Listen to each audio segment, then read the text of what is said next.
Hello, dear listeners, and welcome back to Sci-Fi Stories.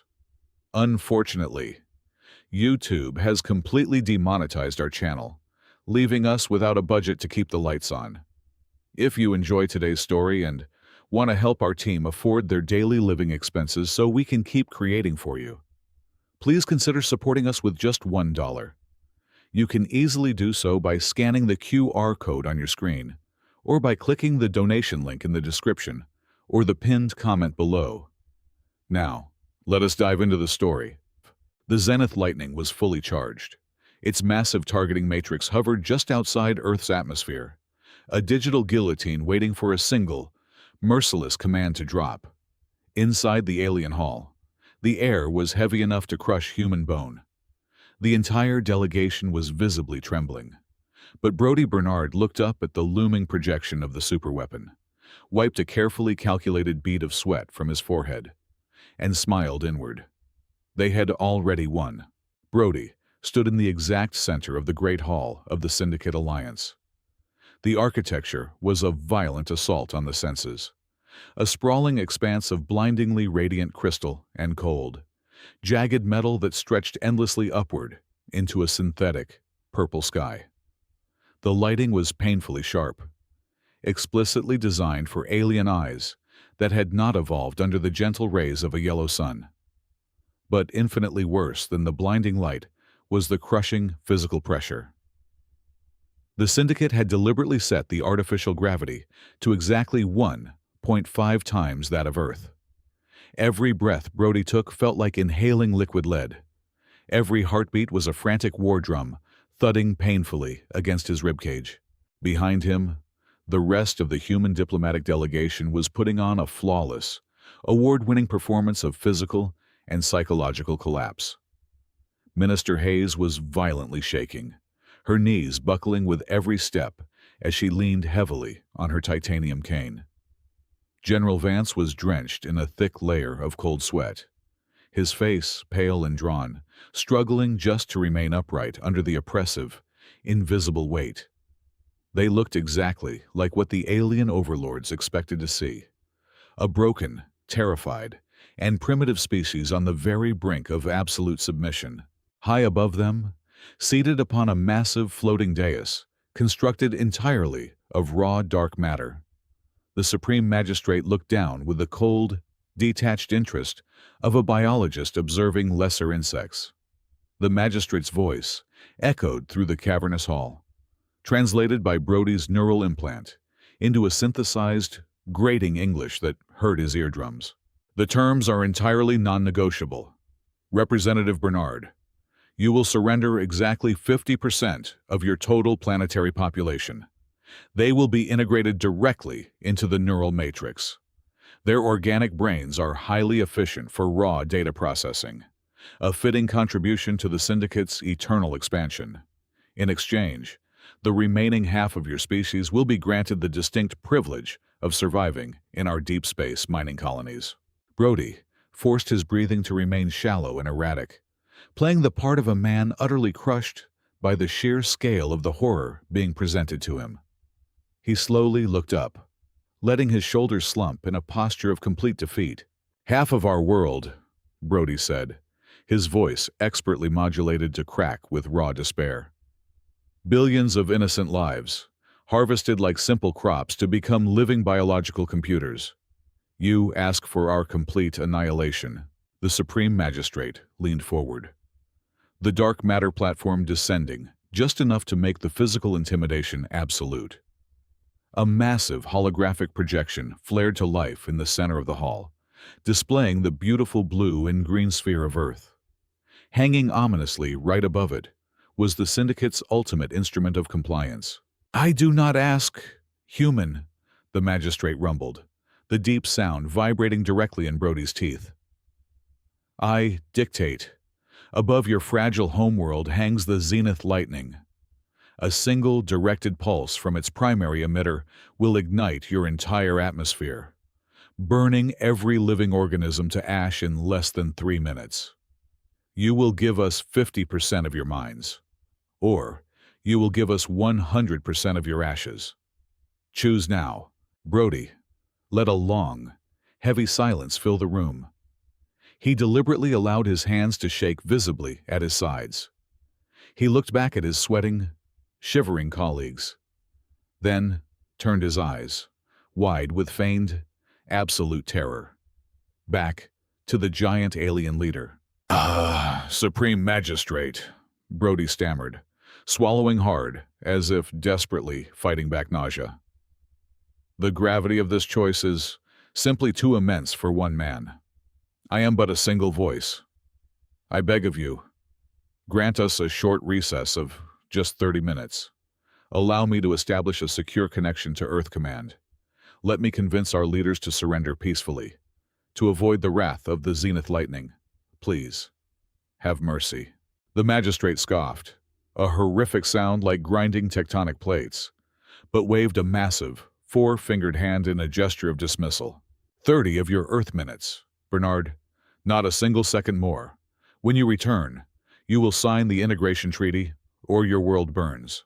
The heavy, frictionless doors of the isolation chamber glided shut, sealing with a pneumatic hiss that cut off the deafening hum of the alien hall. The instant, the biometric lock flashed crimson, confirming they were completely shielded from the Syndicate's surveillance grid. The atmosphere inside the room shifted instantly. The suffocating illusion of human frailty shattered. Minister Hayes abruptly stopped her violent shivering. She tossed her titanium cane onto a nearby sleek alloy table with a sharp clatter and stood perfectly straight, her spine rigidly aligned. General Vance pulled a small, incredibly advanced microfiber cloth from his uniform collar and calmly wiped away the synthetic chemical sweat he had strategically applied to his face just minutes prior. His panicked, drawn expression dissolved into the cold, calculating stare of a veteran tactician. Brody Bernard exhaled a long, steady breath. He rolled his shoulders, stretching the muscles that had been deliberately cramped to simulate overwhelming terror. He reached deep into the breast pocket of his tailored suit and withdrew a heavy, tarnished silver pocket watch. It was a distinctly archaic object, an artifact that seemed hilariously out of place in a galaxy ruled by dark matter and neural webs. Yet, as he pressed the release catch, the lid popped open to reveal something entirely foreign to the 19th century. There was no clock face. Instead, a swirling, three-dimensional matrix of quantum light projected upward, mapping localized spatial coordinates in real time. "Status," Brody commanded, his voice now devoid of any artificial waver, replaced by the sharp authority of a commanding officer. General Vance tapped a sequence into a device disguised as a simple biometric monitor on his wrist. "The Syndicate is lying, just as Earth Command predicted. Thermal and localized gravitational readings confirm massive energy spikes in the lower orbital rings. They are secretly routing power directly to the Zenith Lightning. The weapon is currently at 75% capacity and climbing. They fully intend to fire, Brody. Whether we sign the integration treaty or not." Brody did not blink. The revelation brought no shock, only a grim validation of humanity's darkest hypothesis. "They view us as a biological resource and an eventual threat," he said softly, his eyes locked on the glowing quantum matrix. "Why leave half a species alive to harbor resentment when you can harvest what you need and burn the rest? It is purely logical from their twisted perspective. But the Syndicate possessed a catastrophic vulnerability, one bred entirely from thousands of years of unchallenged arrogance. Their entire civilization, spanning countless star systems, relied on a singular, monolithic power source.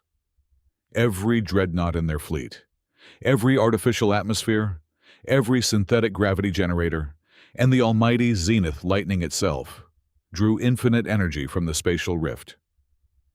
It was a tear in the very fabric of the universe that they had harnessed eons ago. They believed their control over it was absolute, an immutable law of physics. They were wrong. Brody glanced around the soundproof room. Every member of the human delegation understood the reality of their presence. They were never sent here to negotiate. Diplomacy was a ghost story they sold to the aliens to get them inside this highly shielded facility. In truth, this entire delegation was nothing more than a biological delivery system for a localized positioning beacon. The antique pocket watch in Brody's hand was the true ambassador. "Are we transmitting?" Brody asked, his gaze fixed on the shifting light of the watch. "The signal is locked," Minister Hayes confirmed, checking a secondary monitor embedded in her signet ring. "The quantum beacon is piercing their jamming frequencies. We are acting as the perfect anchor point. Earth Command has our precise spatial telemetry down to the millimeter." "Good," Brody whispered. The plan was mathematically flawless.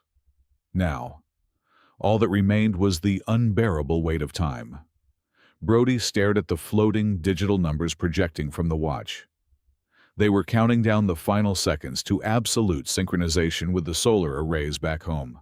3 minutes, 2 minutes, 1 minute. The silence in the room was absolute, heavy with the terrifying gravity of what humanity was about to unleash upon a godlike empire. Brody remained perfectly still, a statue of cold resolve, waiting for the final digit to strike 0. Exactly 12 minutes. That was all the time it took for the massive, heavy friction doors of the Great Hall to grind open once more. The human delegation marched back into the glaring, oppressive light of the alien assembly, far ahead of the 30-minute deadline they had so desperately pleaded for just moments prior. The Supreme Magistrate was still reclining on the floating dais of dark matter, expecting to wait out the pathetic squirming of a dying species. Seeing the humans return so quickly brought a grotesque, shifting ripple to the magistrate's facial appendages, a clear expression of condescending amusement. The alien overlord leaned forward, anticipating the sweet taste of absolute surrender. "I see the primal, biological instinct for self-preservation has rapidly overridden your fragile primate pride." The magistrate's synthesized voice boomed, echoing off the crystalline walls with mocking triumph. "It is a wise decision to submit early. Representative Bernard, walk to the center podium. Place your genetic signature upon the integration treaty. Surrender 50% of your billions, and your miserable little sphere of dirt shall be spared the wrath of the zenith lightning."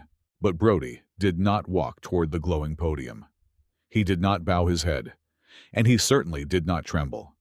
Instead, he planted his feet firmly onto the polished metallic floor, clasping his hands neatly behind his back. Beside him, Minister Hayes and General Vance mirrored his rigid, defiant posture, their previous masks of agonizing fear completely discarded. They stood with the cold, immovable discipline of soldiers holding the high ground. Brody tilted his head up, meeting the magistrate's gaze with eyes that were terrifyingly calm. "We are not signing your treaty," Brody stated, his voice ringing out clear, steady, and utterly devoid of the desperate tremor from before. "In fact, during our brief recess, my team and I were reviewing the technical schematics of your fabled neural matrix. I must admit, we found it incredibly disappointing." A sudden, sharp silence slammed into the Great Hall. It was the kind of absolute stillness that only precedes a devastating storm. "Disappointing," the magistrate repeated, the translation software struggling to process the sheer audacity of the word. "Profoundly so," Brody continued, his tone conversational, as if he were critiquing a poorly designed high school science project. "You demand half of our population to fuel a network that suffers from a massive localized latency. You are trying to bridge infinite quantum energy streams using raw, unoptimized biological synapses. It is an architectural embarrassment. Your data processing degrades by roughly 3% every single solar cycle because you rely on decaying organic tissue. You think yourselves gods, yet your most advanced computational network is fundamentally flawed at the base structural level." The chamber instantly erupted into absolute chaos. The vast council of alien leaders hissed, roared, and slammed heavy appendages against their metallic desks. The noise was deafening. To them, this was the ultimate blasphemy.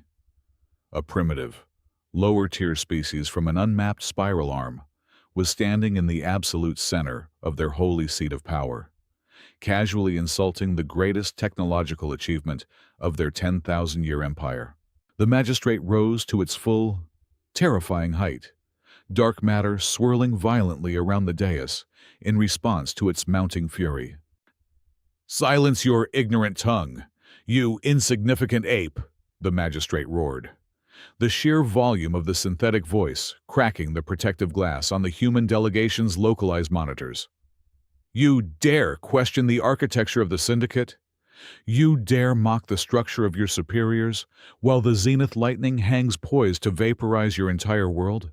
"I dare to state facts," Brody shot back, raising his voice to cut clearly through the alien uproar.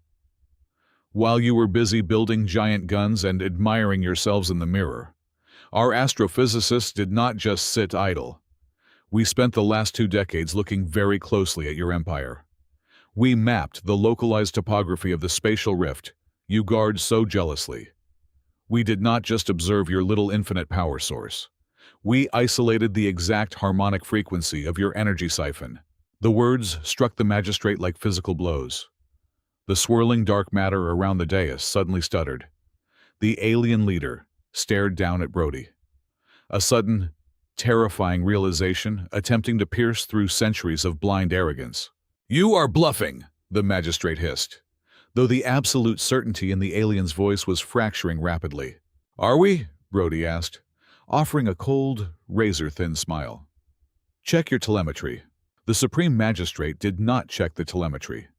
Blinded by unprecedented rage and the unbearable insult of a lesser being challenging its absolute authority, the alien leader slammed a massive hand onto the command console embedded in the dais. "I will hear no more of this primitive insolence," the magistrate screamed, the voice module distorting wildly into digital static. "Fleet, command. Bypass the countdown sequences. Ignite the primary emitters. Fire the zenith lightning and burn their pathetic planet to glass right this instant." The command was given. Across the sprawling terraces of the Great Hall, alien fleet commanders scrambled with frantic obedience, their multi-jointed digits flying across glowing tactical consoles. The Supreme Magistrate stood tall, anticipating the glorious, blinding flash on the main holographic display that would signal the instant vaporization of billions of human lives. The air in the chamber seemed to draw tight, pulling all sound into a singular, horrifying vacuum of anticipation as the final firing sequence was initiated. The zenith lightning was primed to unleash its apocalyptic fury. Then, absolutely nothing happened. There was no blinding flash. There was no triumphant roar of superheated plasma bridging the void of space. Instead, a profound, sickening stillness settled over the assembly. The massive, towering holographic projection of Earth that dominated the center of the room abruptly stuttered. The vibrant blues and greens of the planet fractured into jagged bands of visual static, hissing violently for a fraction of a second before the entire projection collapsed entirely, plunging the center of the hall into heavy shadow. The deafening, omnipresent hum of the Syndicate's immense power grid, a sound that had been a constant backdrop for thousands of years, simply ceased. It did not wind down. It just died. "Report!" the Supreme Magistrate bellowed, hitting the dark matter console with a force that sent a shockwave through the dais. "Why has the zenith lightning not fired? Re-engage the primary emitters." "We cannot." "Supreme One!" a fleet commander shrieked from the lower tiers, its voice stripped of all military decorum, replaced entirely by raw, unfiltered panic. "The weapon array has gone completely dark. We have lost all telemetry. We have lost all power reserves. The lower orbital rings are shutting down." Brody stepped forward into the dimming light, his footsteps echoing sharply in the sudden, terrifying quiet of the hall. He looked up at the Supreme Magistrate, the coldness in his eyes reflecting the absolute doom humanity had just delivered. "You see, Magistrate," Brody said, his voice carrying perfectly without the need for artificial amplification. "When you threatened us with total annihilation, you expected us to build a bigger gun. You expected us to waste our resources on orbital defense cannons or localized energy shields. You thought like a species that has only ever known brute force. But we did not build a weapon. We built a padlock." The magistrate stared down, the dark matter platform beginning to drift lower as its anti-gravity suspensors slowly starved of energy. "What have you done, human? Explain yourself." "I told you we mapped the spatial rift," Brody continued, his tone methodical and utterly merciless. "And I told you our delegation was acting as a localized anchor. The antique pocket watch I brought into your secure chamber was broadcasting our exact quantum coordinates back to our solar arrays. We needed you to draw maximum power for the zenith lightning, opening your energy siphon as wide as physically possible to expose the bare edges of the rift." Minister Hayes stepped up beside Brody, leaning slightly on her cane, though she no longer needed it. "Once the rift was fully exposed," she added, "Earth Command initiated the final sequence. We harnessed the entire magnetic field of our local sun. We used the quantum anchor to tether that immense, naturally occurring magnetic force and drag it directly across the tear in spacetime. We did not block your power source." Brody finished, delivering the final, fatal blow. "We stitched it shut. The spatial anomaly is permanently sealed. The endless well of energy your entire civilization relies upon is gone forever." The implications hit the Alien Council like a physical shockwave. The brutal reality of their situation descended with crushing weight. The Syndicate had built a galaxy-spanning empire, entirely dependent on a single, infinite power source. They had abandoned localized energy generation millennia ago, deeming it primitive and unnecessary. Now, from their invincible dreadnoughts, floating in deep space, to the atmospheric regulators keeping billions of their citizens breathing on hostile colony worlds, everything was connected to a well that had just run completely dry. Suddenly, the artificial gravity plating beneath their feet emitted a dying whine. The oppressive, bone-crushing weight that the Syndicate had used to physically subjugate the human delegation vanished instantly, normalizing to standard Earth gravity. The dark matter dais supporting the Supreme Magistrate finally lost its remaining charge, crashing heavily onto the crystalline floor with a deafening metallic screech. The once godlike leader was thrown unceremoniously to its knees. Then, the true horror began, all across the vast, dimming hall. The personal communicators of thousands of alien ambassadors began to flash violently with emergency red hues. A cacophony of desperate, panicked voices flooded the chamber. It was a chorus of absolute despair, broadcasting from every corner of the galaxy. Ambassadors screamed as they received frantic reports from their home worlds. Entire planets were plunging into immediate, freezing darkness. Massive orbital cities were dropping from the sky as their repulsor lifts failed. Life support systems on thousands of different colony worlds were shutting off, leaving billions to choke in the sudden, freezing void. The Great Hall, once the absolute pinnacle of cosmic authority, devolved into a pathetic, shrieking madhouse. Highly decorated commanders tore at their elaborate uniforms in sheer terror.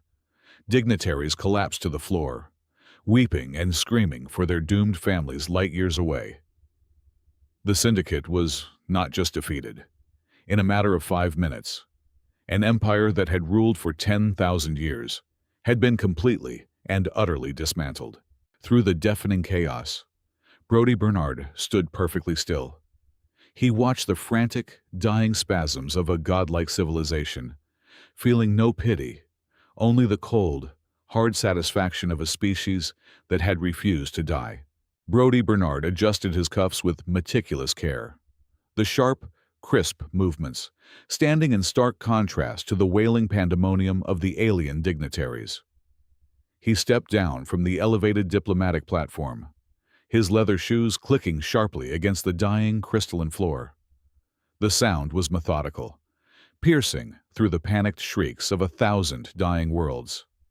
He stopped just a few feet away from where the Supreme Magistrate was still attempting to push itself up off the cold floor. "I believe our business here is officially concluded," Brody announced, his voice steady, carrying the weight of absolute victory. "The terms of your treaty are void.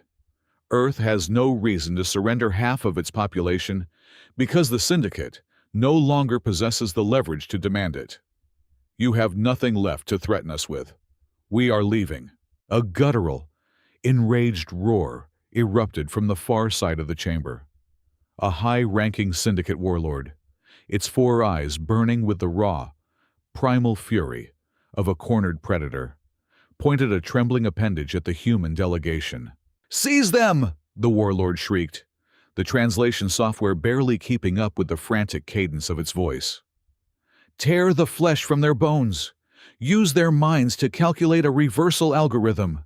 Do not let them leave this hall alive." From the shadows of the massive, failing archways, the Royal Vanguard lunged forward. These were the elite physical enforcers of the Syndicate, towering behemoths standing nearly 9 feet tall, encased in heavy, interlaced biological armor. Without their artificial gravity to pin the humans down, the Vanguard resorted to pure, overwhelming biological strength. The marble floor cracked under the immense weight of their charging strides. They were a terrifying wall of muscle and razor-sharp chitin, closing the distance in mere seconds, fully intent on tearing the 3 human diplomats limb from limb. Minister Hayes and General Vance did not even flinch. They simply took one precise step backward, perfectly synchronized, leaving Brody standing alone at the front. Brody did not reach for a weapon. He reached into the inner lining of his suit jacket and withdrew a thick, incredibly dense metallic cylinder. It was a miniaturized nuclear fission reactor, a portable battery utilizing a technology the Syndicate had repeatedly mocked as dirty, dangerous, and hilariously archaic. During the initial trade summits years ago, the aliens had laughed at humanity for still playing with the burning rocks of split atoms.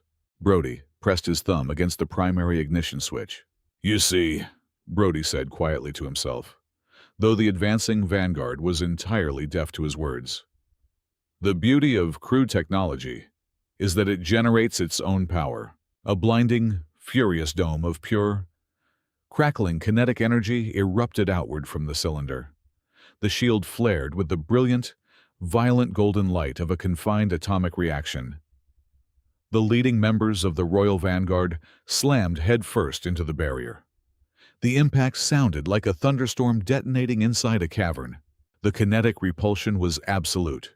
The massive alien guards were instantly hurled backward with bone-shattering force. Their heavy armor cracked and splintered as they were thrown through the air, smashing violently into the ornate desks and crystalline pillars of the Great Hall. The sheer kinetic shockwave blew a gale of displaced air through the chamber, knocking several nearby alien diplomats flat onto their backs. The Vanguard lay groaning on the shattered floor, completely incapacitated. The portable nuclear shield hummed with a deep, vibrating anger, casting long, menacing shadows across the terrified faces of the Syndicate leadership. They were completely helpless, inside their own supreme headquarters, surrounded by their own elite military forces.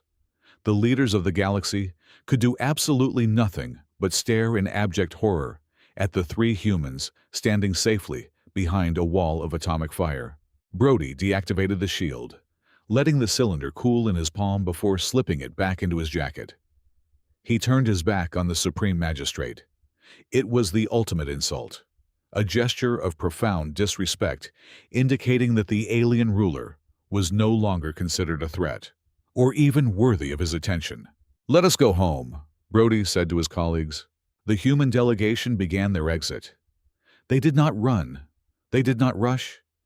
They walked with a deliberate, rhythmic, and painfully slow cadence. Left, right, left. Their boots struck the metallic floor in perfect unison. It was the proud, unyielding march of humanity, a species that had stared into the abyss of extinction and decided to throw the abyss into the dark instead. The vast crowds of alien dignitaries scrambled frantically out of their way, pressing their backs against the walls, parting like a frightened sea to let the conquerors pass. "Wait!" a pathetic, grating voice called out from behind them. Brody paused, turning his head just slightly over his shoulder. The Supreme Magistrate, the once terrifying, godlike entity that had casually ordered the death of billions just 30 minutes prior, was now dragging its massive body across the floor. The temperature in the hall was dropping rapidly as the environmental controls failed, and the magistrate was shivering uncontrollably. "Please," the magistrate begged, its translation module whining as the internal battery began to die. "You cannot leave us like this. The cold will take us. The vacuum will consume our cities. We will give you anything. We will grant Earth full sovereignty over the inner sectors. We will hand over all our remaining technological databases. We will serve you. Just tell your leaders to reopen the rift. Name your price, human. Name your absolute price." Brody looked down at the miserable creature crawling through the debris of its own shattered pride. The contrast was absolute. The overlord was now the beggar, and the primitive ape was the master of the stars. "The price," Brody replied, his voice colder than the deep space slowly freezing the hall, "was our freedom. You could not afford it then, and you certainly cannot afford it now." Brody Bernard reached the towering threshold of the Great Hall. The massive steel alloy doors, previously operated by frictionless energy fields, were now nothing but dead weight. They had been blown slightly ajar by the sudden equalization of atmospheric pressure, groaning under the strain. He paused, placing one hand against the freezing metal frame, and cast his gaze back into the cavernous room one final time. The psychological blow he was about to deliver was not born of cruelty, but of absolute necessity. A new order required absolute clarity, and the Syndicate needed to understand the permanence of their doom. "You ask us to name a price to reopen the spatial rift." Brody projected his voice, letting it carry over the pathetic whimpering of the dying alien council. "But you fail to understand the fundamental laws of the universe you thought you had conquered. You cannot unburn a fire. You cannot unweave the fundamental fabric of space-time once it has been cauterized by the magnetic fury of a star. The process is entirely irreversible. The infinite well you drank from is permanently sealed." The collective gasp of despair from the alien ranks was swallowed by the encroaching shadows. They were a mighty, galaxy-spanning empire, now utterly imprisoned by the very technology that made them gods. They had built their entire civilization as a parasite on a cosmic anomaly, completely ignoring the basic principles of self-reliance. Their arrogance had become their cage. Far above them, out in the cold vacuum of the planetary orbit, the ultimate symbol of their hubris met its end. The zenith lightning, the apocalyptic weapon that had held 1,000 worlds hostage, was completely dead. Stripped of its magnetic repulsion drives and quantum stabilizers, the colossal orbital structure succumbed to the relentless pull of the local gravity well. It began to plummet, a lifeless husk of twisted metal plunging toward the desolate, barren moon below. As it hit the thin atmosphere, the immense friction ignited the hull. The invincible death machine turned into a harmless, burning streak of light across the blackened sky, before shattering into millions of worthless glowing fragments upon the dusty surface. Back in the hall, Brody turned fully to face the Supreme Magistrate, who was now nothing more than a shivering, defeated silhouette in the dying light. "For centuries, you mocked our reliance on localized power," Brody said, his words sharp and heavy with philosophical weight. "You laughed at our heavy, archaic fusion reactors. You called our chemical rockets and our burning atoms the crude tools of cavemen. You deemed us primitive because we generated our own strength, rather than stealing it from the void. But evolution is not about who can siphon the most energy. It is about who can survive when the lights finally go out. Brody stepped through the doorway, his voice echoing back one last time into the freezing dark. As of this moment, those primitive human ships, running on the glorious, burning fire of nuclear fusion, are the only vessels left functioning in this entire universe. We are the only ones who possess the power to cross the dark. We will remember how you treated us when you held the whip. Pray, we do not return the favor. The human delegation walked out onto the docking gantry. The cold bite of the dying station was already creeping through the metallic corridors. The oxygen recyclers winding down to a slow, agonizing halt. Behind them, they left the absolute leaders of the syndicate trapped inside a freezing steel tomb, gasping for the last remnants of breathable air, their grand empire suffocating in silence. They boarded their diplomatic cruiser. It was a blocky, utilitarian vessel, heavily scarred by cosmic dust and lacking any of the elegant crystalline aesthetics of the alien ships. But as General Vance initiated the manual pre-flight sequence, the ship roared to life with a beautiful, vibrating mechanical heartbeat. The raw power of the onboard fusion drive surged, illuminating the interior cabin with a warm, golden glow. The heavy airlock doors sealed shut with a reassuring mechanical clunk, locking out the despair of the alien station forever. Outside, the cruiser forcibly detached from the dead docking bay. With a blinding flash of incandescent blue fire, the fusion engines ignited, tearing a brilliant, roaring path through the pitch-black canvas of space. Humanity did not just survive the day.